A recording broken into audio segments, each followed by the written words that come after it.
미국에서 말도 안 되는 일이 벌어졌습니다. 기술 패권을 쥐고 있던 미국이 충격에 빠졌고 정부 고위 관계자들이 한국행 비행기를 급히 예약하기 시작했죠. 하버드 교수는 말합니다. 한국은 이미 게임을 끝냈다. 대체 어떤 기술이 세계 1위 국가인 미국의 자존심을 무너뜨렸을까요? 그 말도 안 되는 충격적인 진실, 지금 시작합니다. 저는 에밀리 브라운 박사입니다. 미국 국방부 산하기술평가국에서 10년째 근무 중이죠. 한국이라는 나라, 작은 반도에 불과하다고 생각했습니다. 아시아의 작은 나라가 어떻게 미국의 기술력에 도전할 수 있을까요? 이런 생각이 얼마나 오만했는지 지금은 부끄럽기만 합니다. 모든 건 3개월 전 상부에서 온 지시로 시작됐어요. 한국 배터리와 방산 기술을 평가하라. 솔직히 처음에는 그저 형식적인 보고서 작성이라 여겼습니다. 한국은 분명 빠르게 성장하는 나라지만 기술의 정점에 선 미국의 관점에서 평가할 만한 대상은 아니라고 생각했으니까요. 하버드 대학의 마이클 포터 교수가 발표한 보고서를 우연히 접하게 됐죠. 동아시아 기술 패권의 변화, 한국의 부상과 미국의 위기, 이 제목부터 저의 관심을 끌었습니다. 포터 교수는 세계 경제 분석의 권위자였고 그의 경고는 가볍게 넘길 수 없었어요. 미국은 소프트웨어와 인공지능에 집중하는 사이, 한국은 배터리와 같은 물리적 기술 기반에서 우위를 확보하고 있다. 보고서의 한 구절이 제 머릿속에 맴돌았습니다. 정말 그럴까요? 배터리 기술이 그렇게 중요할까요? 국방부 내부 자료를 더 살펴봤습니다. 한국의 배터리 수출량은 지난 5년간 300% 증가했고 특히 고에너지 밀도 배터리 분야에서 특허 출원이 미국을 앞지르기 시작했다는 통계가 있었죠. 가슴이 조금씩 무거워지기 시작했습니다. 동료들은 여전히 한국을 과소평가했어요. 에밀리, 걱정 말아요. 그들은 우리 기술의 복제품을 만들고 있을 뿐이에요. 이런 말을 들을 때마다 의문이 들었습니다. 정말 그럴까? 데이터는 그렇게 말하지 않는데. 상부에서는 현장 방문을 지시했습니다. 직접 눈으로 확인하고 평가하라는 명령이었죠. 처음에는 꺼렸지만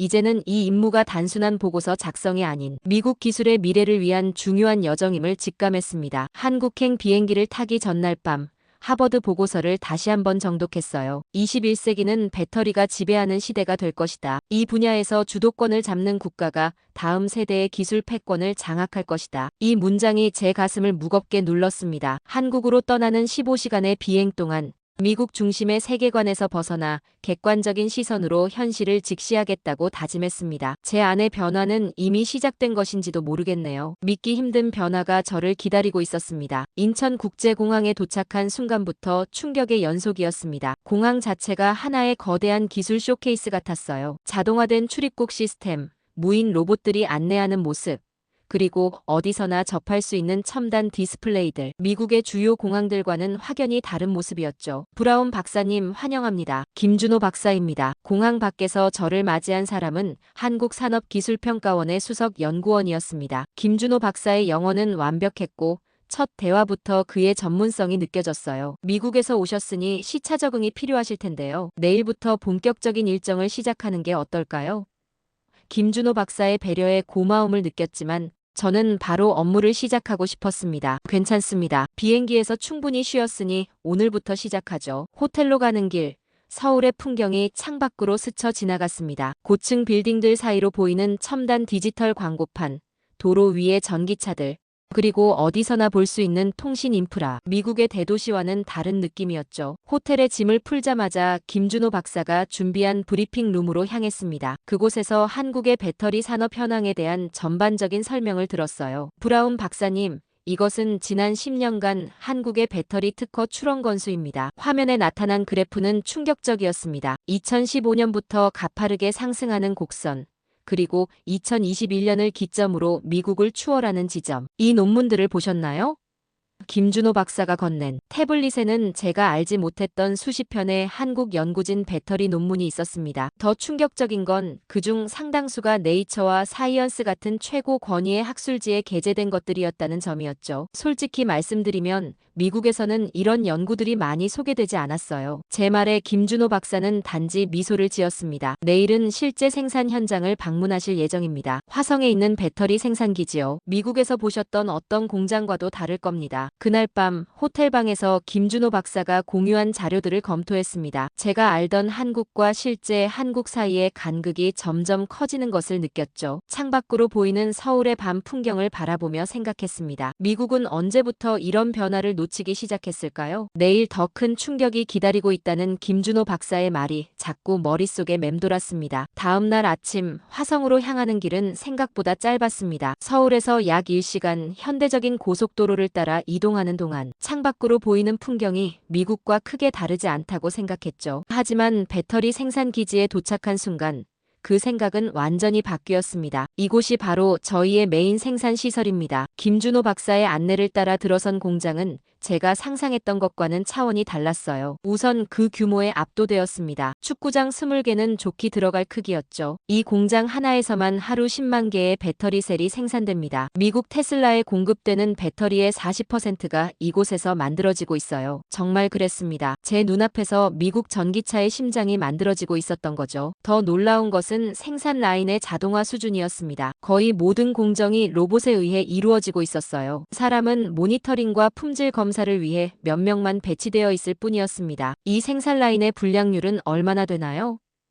제 질문에 김준호 박사는 자랑스럽게 답했습니다. 100만 개당 2개 미만입니다. 세계 최저 수준이죠. 공장 내부를 돌아보는 동안 계속해서 놀라움의 연속이었어요. 특히 배터리 셀 테스트 구역에서는 각 셀마다 개별적인 성능 데이터가 실시간으로 수집되고 있었습니다. 이 데이터는 인공지능에 의해 분석되어 품질 향상에 즉각 반영된다고 했죠. 이런 데이터 기반 품질 관리 시스템은 언제부터 도입하셨나요? 약 5년 전부터요. 처음에는 많은 시행착오가 있었지만 지금은 완벽하게 작동하고 있습니다. 5년 전이라면 2020년경. 그때 미국은 여전히 전통적인 품질 관리 방식을 사용하고 있었습니다. 데이터를 통한 예측 정비와 품질 관리는 이제 막 시작 단계였을 뿐이었죠. 공장 견학 후 브리핑 룸에서 한국 배터리 산업의 현주소에 대한 발표를 들었습니다. LG 에너지 솔루션, 삼성 SDI, SK 이노베이션 이 세 기업이 세계 배터리 시장의 35%를 차지하고 있다는 사실이 믿기지 않았어요. 미국 시장은 어떤가요? 테슬라를 제외하면 약 15% 정도입니다. 그것도 대부분 아시아 기업과의 합작이죠. 이 말을 듣는 순간 가슴이 철렁 내려앉았습니다. 미국 기술의 위기가 단순한 우려가 아닌 현실임을 직감했어요. 그날 저녁 호텔로 돌아와 노트북을 열고 국방부의 첫 번째 보고서를 작성했습니다. 한국의 배터리 기술은 우리의 예상을 훨씬 뛰어넘는 수준에 도달해 있습니다. 미국 전기차 산업의 심장이 사실상 한국에 의존하고 있는 상황이며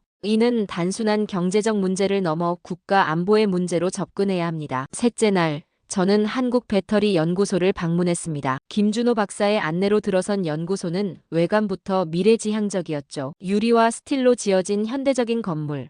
그 안에는 최첨단 연구시설이 자리하고 있었습니다. 오늘은 저희 연구소의 수석 연구원인 박지연 박사가 안내를 맡아주실 겁니다. 김준호 박사의 소개로 만난 박지연 박사는 30대 중반으로 보이는 젊은 여성이었어요. 곧바로 그녀의 이력을 들었는데 MIT에서 재료공학 박사를 마치고 미국 기업에서 5년간 근무한 후 한국으로 돌아왔다고 합니다. 미국에서 일하다 왜 한국으로 돌아오셨나요?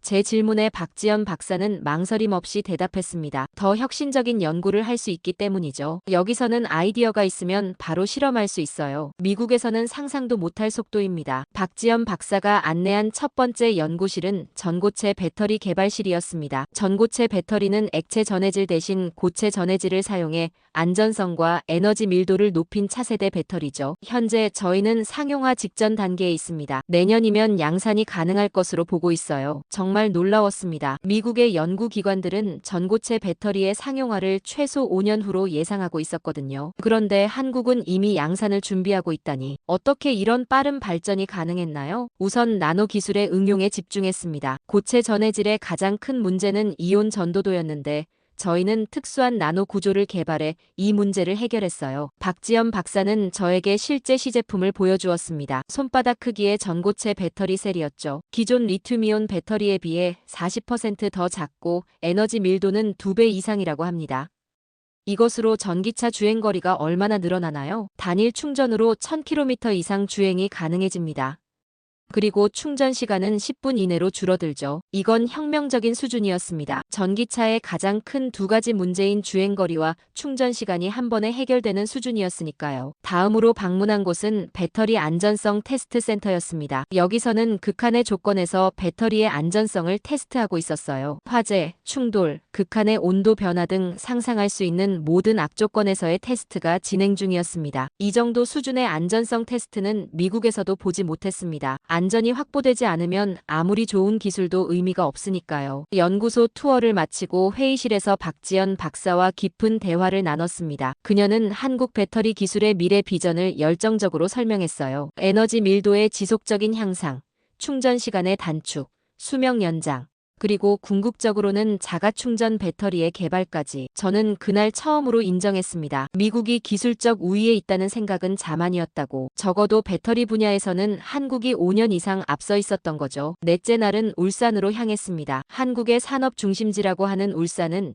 제가 상상했던 것보다 훨씬 현대적인 도시였어요. 특히 울산에 위치한 에너지 저장 시스템 실증 단지는 배터리 기술이 어떻게 다양한 분야로 확장되고 있는지 보여주는 좋은 예였습니다. 이곳은 세계 최대 규모의 ESS 실증 단지입니다. 김준호 박사의 설명대로 거대한 배터리 시스템이 연결된 태양광 발전소가 눈앞에 펼쳐졌습니다. 이 시스템 하나로 인근 도시 전체에 4시간 동안 전력을 공급할 수 있어요. 정말 놀라웠습니다. 배터리 기술이 단순히 자동차나 전자기기를 넘어 에너지 인프라의 핵심으로 자리 잡고 있었던 거죠. 미국에서는 아직 이 정도 규모의 ESS가 드물죠? 김준호 박사의 질문에 고개를 끄덕였습니다. 미국은 여전히 천연가스 발전소를 피크 전력 공급원으로 사용하고 있었으니까요. 울산에서의 일정을 마치고 우리는 고창으로 이동했습니다. 고창에는 또 다른 형태의 ESS 실증 단지가 있었어요. 이곳은 풍력 발전과 연계된 시스템이었습니다. 풍력은 간헐적인 발전이 단점인데 이 ESS가 그 문제를 완벽하게 해결해주고 있습니다. 실제로 바람이 불지 않는 시간대에도 안정적인 전력 공급이 가능했죠. 더 놀라운 것은 이 기술이 곧 우주 분야로 확장될 예정이라는 소식이었습니다. 나사와 공동 프로젝트를 진행 중입니다. 달 기지용 에너지 저장 시스템이죠. 미국의 나사가 한국의 배터리 기술을 필요로 한다는 사실이 상징적으로 느껴졌습니다. 기술의 흐름이 바뀌고 있다는 증거였죠. 고창에서는 또 다른 흥미로운 프로젝트를 볼 수 있었습니다. 도시망공 모빌리티용 배터리 시스템 개발 현장이었어요.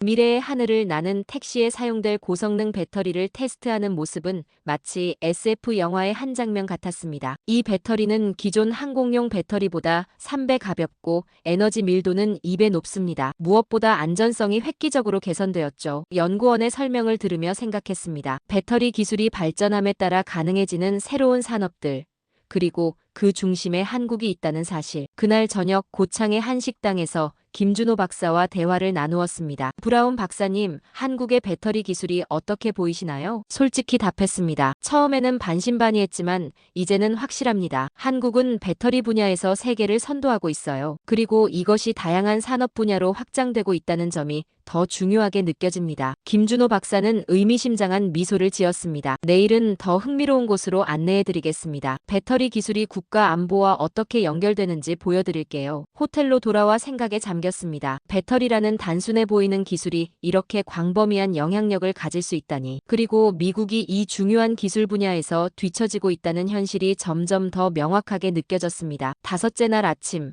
저는 대전에 위치한 한국에너지기술연구원을 방문했습니다. 과학기술의 중심지라는 대전의 분위기는 미국의 실리콘밸리를 연상시켰어요. 젊은 연구원들로 가득한 카페, 첨단 기술 기업들이 즐비한 거리, 그리고 활기찬 대학 캠퍼스. 이곳은 한국의 미래 배터리 기술을 개발하는 핵심 연구소입니다. 김준호 박사의 소개로 이영석 원장을 만났습니다. 60대 중반으로 보이는 이영석 원장은 예상과 달리 매우 개방적이고 친절했어요. 브라운 박사님, 솔직히 말씀드리자면 배터리는 이제 시작에 불과합니다. 이영석 원장의 첫마디가 저를 놀라게 했죠. 우리가 진정으로 목표로 하는 것은 에너지 주권입니다. 이영석 원장은 한국이 어떻게 석유와 같은 천연자원이 없는 상황에서 기술력으로 에너지 주권을 확보하려는지 설명했습니다. 그 핵심에 배터리 기술이 있었죠. 20세기가 석유의 시대였다면 21세기는 배터리의 시대가 될 것입니다. 에너지를 얼마나 효율적으로 저장하고 사용할 수 있느냐가 국가 경쟁력을 좌우하게 될 거예요. 연구원 내부를 둘러보며 저는 정말 다양한 미래 기술들을 접할 수 있었습니다. 특히 인상적이었던 것은 양자점 태양전지와 연계된 나노 배터리 시스템이었어요. 이 기술이 상용화되면 건물 외벽만으로도 필요한 모든 에너지를 생산하고 저장할 수 있다고 합니다. 이런 기술이 보편화되면 어떤 변화가 생길까요? 제 질문에 이영석 원장은 깊은 통찰력을 보여주었습니다. 에너지 생산과 소비의 분산화가 일어날 겁니다. 중앙집 중식 발전소에 의존하는 시스템에서 각 가정과 건물이 에너지 자급자족을 하는 시스템으로 변화하겠죠. 이는 단순한 기술적 변화가 아닌 사회 구조의 변화를 의미합니다. 점심시간 연구원 식당에서 여러 연구원들과 대화를 나눴습니다. 그들의 열정과 자신감이 인상적이었어요. 특히 한 젊은 연구원의 말이 기억에 남습니다. 우리는 더 이상 따라가는 입장이 아닙니다. 이제는 우리가 새로운 길을 만들고 있어요. 오후에는 미래 전략회의실에서 한국의 배터리 산업 로드맵에 대한 브리핑을 들었습니다. 2030년까지 세계 배터리 시장의 50% 점유율 달성, 완전 자율주행차용 초고성능 배터리 개발, 우주 탐사용 극한 환경 배터리 상용화 등 야심찬 목표들이 제시되었어요. 이런 목표들이 현실적으로 달성 가능할까요? 제 의문에 김준호 박사는 자신감 있게 대답했습니다. 지난 10년간 우리가 이룬 성과를 돌아보면 이 목표들은 충분히 달성 가능합니다. 한국은 반도체에서 그랬던 것처럼 배터리 분야에서도 세계를 선도할 것입니다. 연구원을 나오면서 생각했습니다. 미국이 소프트웨어와 인공지능에 집중하는 동안 한국은 물리적 기술의 기반인 배터리 분야에서 조용히 혁명을 일으키고 있었던 거죠. 이것은 단순한 산업 경쟁이 아니라 기술 패권의 변화를 의미했습니다. 호텔로 돌아오는 길, 차창 밖으로 보이는 한국의 도시 풍경을 바라보며 생각에 잠겼어요. 그동안 미국은 한국을 어떻게 보고 있었을까요? 단순히 미국 기술을 따라오는 국가, 저가 제품의 생산기지. 이제 그런 관점은 완전히 수정되어야 함을 깨달았습니다. 저녁에는 호텔방에서 지금까지의 경험을 정리했어요. 한국의 배터리 기술은 단순한 제품, 생산의 차원을 넘어 에너지 패러다임을 바꾸는 혁명적 변화를 만들어내고 있었습니다. 그리고 이 변화는 국제관계와 국가 안보의 지형까지 바꿀 잠재력을 가지고 있었죠. 노트북을 열고 국방부에 보낼 두 번째 보고서를 작성했습니다. 미국의 기술 우위는 더 이상 당연한 것이 아닙니다. 적어도 배터리와 에너지 저장 기술 분야에서는 한국이 확실한 우위를 점하고 있으며 이는 미래 국방과 안보 측면에서 심각한 함의를 갖습니다. 우리는 긴급히 국가적 차원의 배터리 기술 발전 전략을 수립해야 합니다. 보고서를 전송하고 창밖을 바라보았습니다. 빌딩들 사이로 보이는 서울의 야경은 마치 미래에서 온 듯한 느낌이었어요. 이곳에서 21세기의 새로운 기술 패권이 형성되고 있다는 생각이 들었습니다. 그리고 내일은 더 충격적인 현실, 방산, 기술과 배터리의 연결고리를 보게 될 거라는 김준호 박사의 말이 계속 머릿속에 맴돌았습니다. 여섯째 날, 저는 경기도 성남에 위치한 한국방위산업 전시장을 방문했습니다. 외부인의 출입이 엄격히 통제되는 곳이었지만 김준호 박사의 주선으로 특별 허가를 받았죠. 이곳에서 저는 또 다른 중요한 인물을 만났습니다. 박성민 대령입니다. 국방과학연구소 소속이죠. 군복을 입은 박성민 대령은 카리스마가 넘치는 인상이었어요. 오늘은 한국 방산 기술의 특별한 측면을 보여드리겠습니다. 전시장에 들어서자 다양한 첨단 무기 시스템들이 전시되어 있었습니다. 탱크, 장갑차, 자주포, 미사일 시스템들. 그 중에서도 가장 눈에 띄는 것은 K-배터리라고 불리는 새로운 방산 시스템이었죠. 이것이 바로 한국 방산 수출의 새로운 핵심입니다. 박성민 대령의 설명에 따르면 K배터리는 군사작전에 필요한 모든 에너지를 생산하고 저장할 수 있는 통합 시스템이었어요. 태양광, 풍력 등 재생에너지를 활용해 전력을 생산하고 첨단 배터리 시스템으로 이를 저장한 후 필요한 곳에 공급하는 솔루션이었습니다. 기존의 디젤 발전기와 비교해 어떤 장점이 있나요? 우선 소음이 없습니다. 작전 중 적에게 위치가 노출될 위험이 줄어들죠. 또한 연료 보급이 필요 없어 작전의 유연성이 크게 향상됩니다. 무엇보다 연료 보급선이 차단되어도 지속적인 작전 수행이 가능해요. 이것은 혁명적인 변화였습니다. 전쟁의 패러다임을 바꿀 수 있는 기술이었죠. 더 놀라운 것은 이 시스템이 이미 폴란드, UAE, 이집트 등 여러 국가에 수출되고 있다는 사실이었습니다. 이런 기술이 이미 상용화되어 수출 중인가요? 제 놀라움에 박성민 대령은 고개를 끄덕였습니다. 작년 폴란드와 체결한 계약 규모가 150억 달러입니다. 역대 최대 방산 수출이죠. 브리핑 룸으로 이동해 더 자세한 설명을 들었습니다. 한국의 방산 기술은 민간 배터리 기술과 밀접하게 연결되어 있었어요. 민간에서 개발된 배터리 기술이 방산 분야에 적용되고 반대로 방산 분야에서 요구되는 극한의 성능과 안전성이 민간 기술 발전을 촉진하는 선순환 구조였습니다. 특히 인상적이었던 것은 한국의 통합적 접근 방식이었어요. 미국이 민간과 군사 기술을 엄격히 분리하는 것과 달리 한국은 두 영역 간의 시너지를 극대화하는 전략을 택하고 있었습니다. 이러한 접근 방식은 어떻게 가능했나요? 우리는 자원이 부족한 나라입니다. 효율성을 극대화하는 것이 유일한 선택이었죠. 또한 군과 민간의 경계가 미국보다 덜 엄격한 것도 이점으로 작용했습니다. 오후에는 방산 수출 전략에 대한 브리핑을 들었습니다. 한국은 단순히 무기 시스템을 판매하는 것이 아니라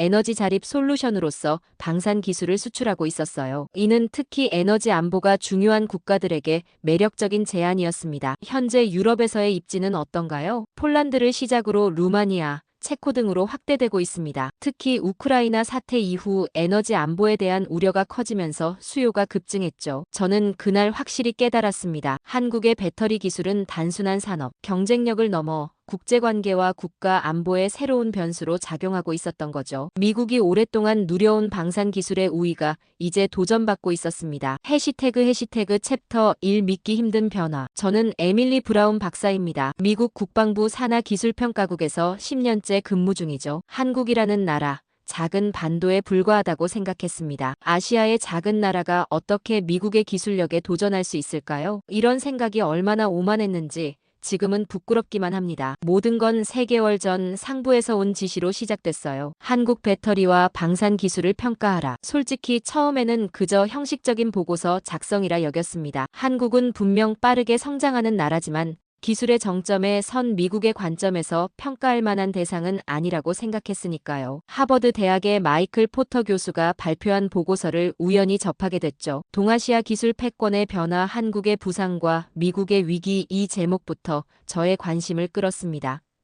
포터 교수는 세계 경제 분석의 권위자였고 그의 경고는 가볍게 넘길 수 없었어요. 미국은 소프트웨어와 인공지능에 집중하는 사이 한국은 배터리와 같은 물리적 기술 기반에서 우위를 확보하고 있다. 보고서의 한 구절이 제 머릿속에 맴돌았습니다. 정말 그럴까요? 배터리 기술이 그렇게 중요할까요? 국방부 내부 자료를 더 살펴봤습니다. 한국의 배터리 수출량은 지난 5년간 300% 증가했고 특히 고에너지 밀도 배터리 분야에서 특허 출원이 미국을 앞지르기 시작했다는 통계가 있었죠. 가슴이 조금씩 무거워지기 시작했습니다. 동료들은 여전히 한국을 과소평가했어요. 에밀리, 걱정 말아요. 그들은 우리 기술의 복제품을 만들고 있을 뿐이에요. 이런 말을 들을 때마다 의문이 들었습니다. 정말 그럴까? 데이터는 그렇게 말하지 않는데. 상부에서는 현장 방문을 지시했습니다. 직접 눈으로 확인하고 평가하라는 명령이었죠. 처음에는 꺼렸지만 이제는 이 임무가 단순한 보고서 작성이 아닌 미국 기술의 미래를 위한 중요한 여정임을 직감했습니다. 한국행 비행기를 타기 전날 밤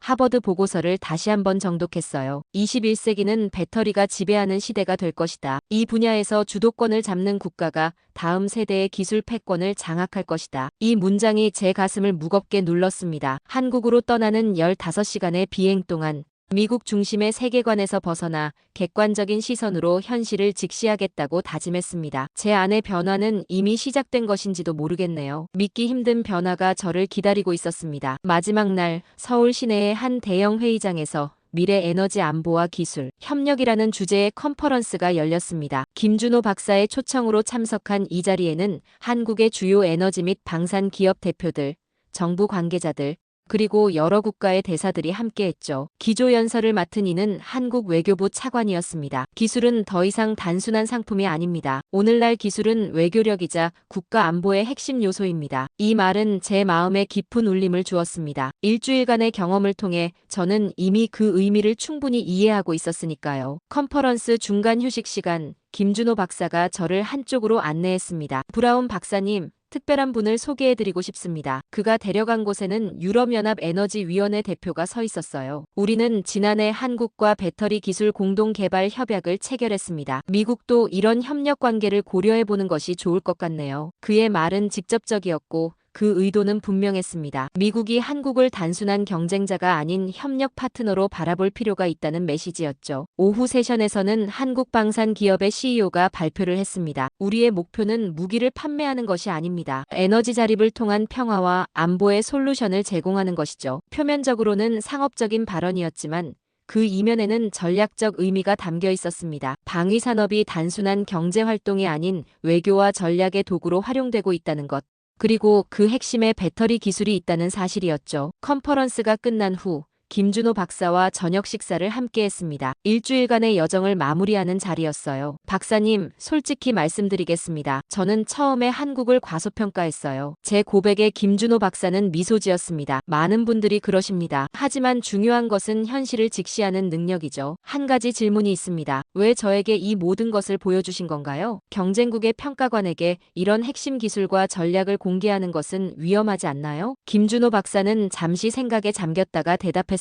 우리는 미국을 경쟁자가 아닌 파트너로 생각하기 때문입니다. 이러한 인식의 변화가 양국 모두에게 이익이 될 것이라고 믿기 때문이죠. 그날 밤 호텔로 돌아와 최종 보고서를 작성했습니다. 이제 제가 미국 정부에 전달할 메시지는 분명했어요. 한국의 배터리 및 방산 기술은 우리의 예상을 크게 뛰어넘는 수준에 도달해 있습니다. 이제 미국은 한국을 경쟁자가 아닌 전략적 파트너로 인식하고 긴밀한 기술 협력 관계를 구축해야 합니다. 이는 선택이 아닌 필수입니다. 창밖으로 서울의 마지막 밤 풍경을 바라보며 생각했습니다. 저는 일주일 전과는 완전히 다른 사람이 되어 있었습니다. 한국에 대한 인식뿐만 아니라 기술과 국가 안보, 그리고 미국의 역할에 대한 관점이 모두 바뀌었으니까요. 미국으로 돌아가는 비행기 안에서 제가 본 것들을 어떻게 설득력 있게 전달할지 고민했습니다. 상부에서 이 보고서를 심각하게 받아들일까요? 아니면 단순히 과장된 우려로 치부할까요? 하지만 한 가지는 확실했습니다. 세계는 변하고 있었고 미국의 시선도 바뀌어야 할 때였습니다. 그리고 그 변화의 중심에 한국이 있었습니다. 배터리라는 작은 기술이 가져온 거대한 변화.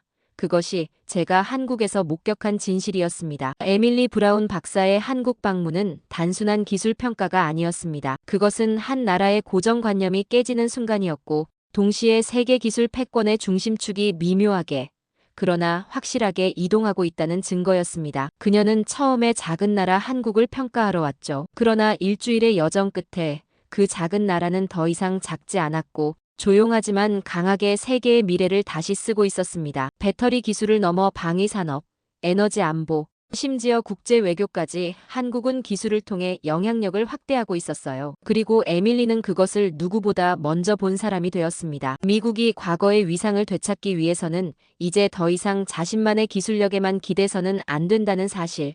오만을 내려놓고 새로운 동반자를 바라보아야 한다는 사실을 그녀는 뼈저리게 깨달았죠. 기술은 단순한 도구가 아니라 국가의 운명을 바꾸는 힘이었어요. 그 힘을 가장 먼저 감지한 나라가 바로 대한민국이었습니다. 오늘의 사연은 어떠셨나요? 재미와 감동이 있었다면 구독과 좋아요 부탁드립니다. 감사합니다.